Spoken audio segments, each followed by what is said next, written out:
சமீபத்தில் இந்த ஆர்பிஜி கேம்லாம் கொஞ்சம் கை தொக்க ஆரம்பிச்சிருக்கு. ஆர்பிஜி கேம்னா ரோல் பிளே கேம். எப்படி சொல்கிறதுனா, இந்த கேமில் வெறும் ஃபைட் மட்டும் இருக்காது, ஸ்டோரி பேஸ்டாகவும் இருக்கும். அதான் வந்து ஆர்பிஜி கேம். ஸோ அதை பார்த்துட்டு சைனாக்காரன் நானும் இறக்குறேன் பாடுறான்னு சொல்லிட்டு ஒரு தரமான கேம் இறக்கிருக்கேன். அந்த கேமை நான் ஓரளவு கம்ப்ளீட் பண்ணிட்டேன். இந்த வீடியோவில் அந்த கேம் எப்படி இருக்குது, விளையாடலாமா வேண்டாமான்னு சொல்லிட்டு இந்த வீடியோவில் பார்த்தலாம். ப்ளஸ் வந்து கேமிங் எக்ஸ்பீரியன்ஸை தான் பார்க்க போகிறோம் இந்த வீடியோவில். எனக்கு எப்படி இருந்துச்சு கேம் விளாடும் போது, எந்த மாதிரிலாம் ஃபீல் பண்ணேன்னு சொல்லிட்டு இந்த வீடியோவில் பார்த்தலாம். கைஸ், இன்னைக்கு நம்ம பார்க்க போகிறது இப்போ ரீசெண்டாக ரிலீஸ் ஆன வெதரிங் வைப்ஸ் அந்த கேமோட கேம் பிளே எக்ஸ்பீரியன்ஸை தான் பார்க்க போகிறோம். ஸோ நான் ஏற்கனவே சொன்ன மாதிரி தான் இந்த கேம் ஒரு அட்டகாசமான ஸ்டோரி மோடு கேம். ரீசெண்டாக தான் இந்த கேமை வந்து டவுன்லோட் பண்ணி விளையாட ஆரம்பித்தேன். இந்த கேம் வந்து நம்மளுக்கு May 22 அப்போ தான் வந்திருக்கு. லிட்ரலி வந்து ஒரு 8 மாதம் ஆச்சு இந்த கேமு. இந்த கேம் வந்து ஸ்டோரி மோடாக இருந்தனால வந்து வெறித்தனமாக இருக்குது காய்ஸ். ஸ்டோரி மோடில் அப்படி இருக்குது. இதில் வந்து 2 கதை ஓடுது காய்ஸ். 2 கதையுமே வந்து எண்ட்லெஸ் மாதிரி தான் இருக்குது. நம்ம இந்த கேமை விளையாட ஆரம்பித்தா விளையாண்டுக்கிட்டே இருக்கிற மாதிரி தான் இருக்குது. லைஃப் டைம் கேம் போல். எப்படா முடியும் அந்த மாதிரி தான் இருக்குது. மற்றபடி வந்து ரொம்ப டஃப்புன்னு சொல்ல மாட்டேன், ஆனால் வந்து வளன்னு இழுத்து வைக்கிறானுங்க. ஏன் தான் இப்படி பண்ணான்னு தெரியலை. என்னோடய கேமிங் எக்ஸ்பீரியன்ஸ் இந்த கேம் வந்து சூப்பராகவே இருந்துச்சு. எனக்கு ரொம்பவே பிடிச்சிருந்துச்சி. இந்த மாதிரி ஒரு கேமை வந்து நான் இது வரைக்கும் பார்த்ததில்லை. நான் இந்த மாதிரி ஆர்பிஜி கேமெல்லாம் விளையாட மாட்டேன். ஸோ அதனால் வந்து எனக்கு ரொம்பவே இன்ட்ரெஸ்ட்டாக போச்சு. நானே ஒரு பாதி கதை தான் விளாண்டுருக்கேன். இன்னும் எக்கச்சக்க கதை இருக்குது இந்த கேமில். நான் தான் சொன்னேன், இந்த கதை வந்து 2 பாதியாக பிரியும். பாதியே வந்து ஒரு 16 மணி நேரம் விளாட்ற மாதிரி இருக்குது. அப்போனா 2வது பாதியை யோசிச்சுக்கோங்க எவ்வளோ நேரம் போகும்னு சொல்லிட்டு. இந்த கேமோட கிராஃபிக்ஸ் வந்து சொல்ல வார்த்தையே இல்லை காய்ஸ். அப்படி வச்சு செஞ்சுருக்கானுங்க. எப்படி தான் இப்படி எடுத்தான்னு தெரியலை. ஒரு அனிமேஷன் படம் பார்த்தா எப்படி இருக்கும், இப்போ ஜாப்பனீஸ் அனிமே பார்த்தா எப்படி இருக்கும், அந்த மாதிரி ஒரு லெவலுக்கு வச்சு செஞ்சுட்டானுங்க. கிராஃபிக்ஸு, அனிமேஷன் எல்லாமே வந்து டாப் நாச்சாக தான் இருக்குது. எந்த இதுலையுமே குறை இல்லை. நான் சும்மா முந்தானே தேட மாதிரி கேம் ஏற்றலான்னு சொல்லிட்டு ப்ளே ஸ்டோரில் தேடிக்கிட்டு இருக்கும் போது தான் யூடியூப்லேயும் வந்து ரெஃபர் பண்ணி பார்த்தேன். என்னடா இங்கே ஆர்பிஜின்னு சொல்லிகிட்டே இருக்கானுங்க, அப்படி என்னடா இருக்குதுன்னு சொல்லிட்டு தான் டவுன்லோட் பண்ணி செக் பண்ணி பார்த்தேன். இந்த கேமு லிட்ரலி நான் வந்து ரொம்ப அடிக்டபிள் ஆகிட்டேன். விளாட வந்து ரொம்பவே சூப்பராக இருந்துச்சு. வேறு வேர்ல்டுக்குள்ளே நான் என்ட்ரி ஆனால் எப்படி இருக்கும், நம்மலாம் வேறு வேர்ல்டுக்குள்ளே போனால் எப்படி இருக்கும், அந்த மாதிரி இருந்துச்சு கேம் பிளே. ஸோ வெறித்தனமாக இருந்துச்சு. மொத்தம் ஒரு 10 GB வருது. 10 GBக்கு இந்த கேம் ஒருத்தாடான்னு சொல்லிட்டு கேட்டிங்கன்னா கண்டிப்பாக ஒருத்து கைஸ். ஆனால் ஒரு வார்னிங் கொடுத்துக்கிறேன் கைஸ், இது வந்து ரொம்ப அடிக்டபிளாக இருக்கும். இந்த கேமு விளையாட ஆரம்பிச்சிங்கன்னா விளையாண்டுட்டே இருப்பீங்க. அதனால் பார்த்து ப்ளே பண்ணுங்கள். ஃப்ரீ டயத்தில் மட்டும் விளையாடுங்க காய்ஸ். நானே வந்து ஒரு 2-3 நாளாக இந்த கேமில் ஃபுல்லாக இறங்கிட்டேன். அதனால் என்னோடய ஒர்க்ஸ் எல்லாம் மறந்துட்டு இதை மட்டும் வந்து ப்ளே பண்ணுற மாதிரி ஆகிப்போச்சு.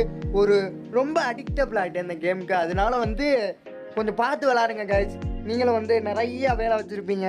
அந்நேரம் இந்த கேம் ஏற்றி விளாண்டிங்கன்னா வேலைகளாம் கெட்டு போயிடும் என்ன மாதிரி. அப்புறம் ஒன்றுமே பண்ண முடியாது. இந்த கேம் வந்து சின் இம்பேக்ட்னு சொல்லிட்டு ஒரு ஜாப்பனீஸ் கேம் வந்திருக்கு கைஸ். இதே மாதிரி தான் இருக்கும். ஆர்பிஜி ரோல் பிளே கேம் தான். அந்த கேம் லிட்ரலியாக வந்து செம்ம ஹிட் ஆகிடுச்சு. எவனை பார்த்தாலும் அந்த கேம் தான் சொல்லிட்டு இருக்காங்க. வேர்ல்டு வைடு வந்து நல்ல கலெக்ஷன் எடுக்குது அந்த கேமு. எங்கே பார்த்தாலும் அதான் விளாண்டுக்கிட்டு இருக்காங்க. அமெரிக்கன்ஸ் எல்லா நாட்டுக்காரங்களும் விளாண்டுக்கிட்டு இருக்காங்க. அந்த கேமை பார்த்து தான் இந்த கேமை டிசைன் பண்ணியிருக்காங்கன்னு சில பேர் சொல்கிறாங்க. அதுதான் உண்மை. ஆனால் வந்து அந்த கேம் வந்து வேறு ஜேனர், இந்த கேம் வந்து வேறு ஜேனர். எக்கச்சக்க படம் வந்திருக்கலாம். இப்போ தமிழ் படங்களே எடுத்துக்கோங்க, எக்கச்சக்க கதை வந்து ஒரே ஜானரில் தான் இருக்கும். ஆனால் எடுக்கிற விதத்தில் எடுத்தால் தான் அது ஹிட் ஆகும். அந்த மாதிரி அந்த கேமில் இந்த இன்ஸ்பிரேஷன் ஆகி இந்த கேமை வந்து கிரியேட் பண்ணியிருக்காங்க. ஸோ அந்த கேமு வேறு ஜேனர், இந்த கேமு வேறு ஜேனர். உங்கள் தளபதி சண்டையெல்லாம் விட்டுருங்க. ஸோ நான் போய் எவனை கேட்டாலும் இந்த சின் இம்பேக்ட் மாதிரி வருமா, அதை வச்சு தானே காப்பி எடுத்திருக்காங்க. இதில் காப்பி கேட்டு தானே பண்ணியிருக்காங்க. இதில் என்ன ஸ்பெஷலாக இருக்க போகுது அது இதுன்னு சொல்கிறானுங்க போட்டு. அப்படிலாம் இல்லை. இந்த கேம் வந்து ஃபுல்லாக மான்ஸ்டர்ஸை வச்சு எடுத்திருக்காங்க. ஸ்டோரியுமே அப்படி தான் நகரும், மான்ஸ்டர்ஸு டீமன்ஸுன்னு சொல்லிட்டு. அதனால ரொம்ப இன்ட்ரெஸ்ட்டாகவே போகும். ஆக்சுவலாக இந்த கேமோட பிளாட் தான் என்னடா எப்படா இருக்க போகுதுன்னு கேட்டிங்கன்னா, ஆக்சுவலாக இந்த பிளாட் வந்து உலகமே ஒரு பேரழிவுனால அழிஞ்சிருச்சு. நம்ம ஒரு அப்போக்கலிப்ஸ் உலகத்தில் மாட்டிக்கிறோம். அங்கே மனிதர்கள் கம்மியாக தான் இருக்காங்க. அங்கே ஒரு தனி குரூப்பிசமே இருக்குங்க. அவங்கள டேசி டிஸ்காஸ்ன்னு கூப்பிட்றாங்க. அவங்க வந்து நம்மளோட உலகத்துக்கு வந்து நம்ம உலகத்தை பறிச்சுக்கிட்டாங்க. நம்ம உலகத்தை நம்ம ஹீரோஸ் எப்படி தான் காப்பாற்றுறாங்க, அந்த முயற்சியில் என்னென்னலாம் நடக்குது, என்னென்ன அட்வென்ச்சர்லாம் பண்ணாங்க, அதுதான் இந்த கேமோட மொத்த கதையுமே. இந்த கேமை ஆக்சுவலாக ஈஸியாலாம் முடிக்க முடியாதுங்க. நான் சொன்ன மாதிரி தான் லைஃப் டைம் விளாடும் போல் அந்த மாதிரி ஸ்டோரி வச்சுருக்காங்க. எக்கச்சக்க ஸ்டோரி இருக்குது. இது வெறும் ஒன்லைன் தான். உள்ளே போய் பார்த்தீங்கன்னா வெறும் வந்து ஸ்டோரி மட்டும் தான் கைஸ் இருக்குது. மொத்தம் 72 மணி நேரம் ஸ்டோரி இருக்குது. அது வெறும் ஒரு ட்ரெய்லர் மட்டும்தான். உள்ளே போய் பார்த்தீங்கன்னா இதை விட வந்து எக்கச்சக்க ஸ்டோரி இருக்குங்க. இதெல்லாம் விளாண்டே முடிக்க முடியாத கேம். ஸோ லைஃப் டைமாக விளாண்டுட்டே இருக்கணும் போல், அப்போ தான் முடிக்க முடியும். நிறைய பேர் இந்த கேம் விளாண்டுட்டு எங்களால் முடிக்க முடியல, அவ்வளோ டஃபஸ்ட்டாக இருக்குது, அவ்வளோ ஸ்டோரி இருக்குது, எங்களால் முடிக்க முடியலன்னு சொல்லிட்டு கைவிட்டாங்க இந்த கேமை. ஸோ அந்த அளவுக்கு இருக்குது. அதனால் வந்து ஒரு லாங் லாஸ்டான ஒரு கேம் விளாடணும் ஆசைப்பட்டீங்கன்னா இந்த கேமை வந்து டவுன்லோட் பண்ணி ப்ளே பண்ணி பாருங்கள். எக்ஸ்ட்ரா போன சீன்ஸ் எல்லாம் இருக்குது, இதை விட நிறையாவே இருக்குது. மொத்தம் 72 மணி நேரம் சொன்னேன்ல, அது வெறும் ட்ரெய்லர் மட்டும்தான். அது ட்ரெய்லர் மாதிரி தான். என்னடா ட்ரெய்லரே வந்து இவ்வளோ பெருசாக இருக்குது, மெயின் பிளாட்டுக்கே இன்னும் போலையாடான்னு சொல்லிட்டு எனக்கெல்லாம் வெறி ஆயிடுச்சு.